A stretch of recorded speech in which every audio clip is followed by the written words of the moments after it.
In tonight's health alert, we probably don't need statistics to tell us this, but men are 70% less likely to see a doctor than women. Say it isn't so. Yeah, I know it's true. It's true, Doc. Yeah, there is a truth there, but there's a real good reason to make an appointment now for your guys. CBS 19's Haley Wilgus reports tonight it is Men's Health Awareness Week. Haley, how can we convince the guys in our families and groups of friends to visit the doctor?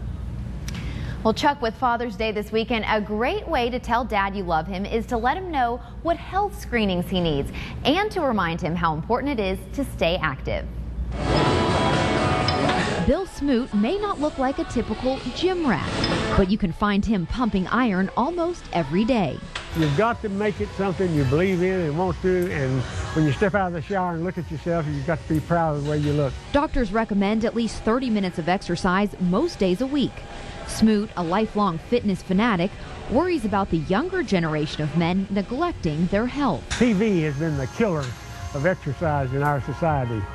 Men come home and men are the world's worst about it, just pop up in that easy chair. 30-year-old Roger Greenhouse is striving to set a good example for his 2 children. If you want to have a healthier life, you got to do preventive care. You got to eat right. You got to see the doctor. Just, hey, doc, I want to make sure I'm good. Can you do a checkup? But a lot of men aren't getting those checkups. We kind of are the there's nothing wrong with me type, so they wait until it's too late. Family physician Dr. Brian Lowry says plaque can start building up in a man's arteries in his 20s.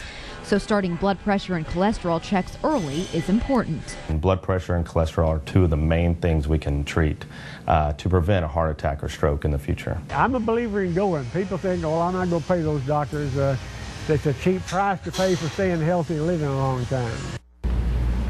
Now here's a rundown of the tests men should have. Blood pressure and cholesterol screenings starting in their 20s and continuing on throughout life, and colon cancer and prostate exams at age 50 or earlier if they have a family history of those diseases. And all men should consider periodic skin cancer screenings and eye exams. And of course, see your doctor if you're having any symptoms or just don't feel right. Back to you. I'm going to write all those down, take those home, and make sure my wife puts it on the refrigerator too. Thank you very much. Well, now Dr. Lowry also tells us that it is really important for men to drink alcohol in moderation only. Drinkers studies show that heavy drinking puts a man at a higher risk for Alzheimer's, heat stroke, heart stroke, and all sorts of things like heart disease as well.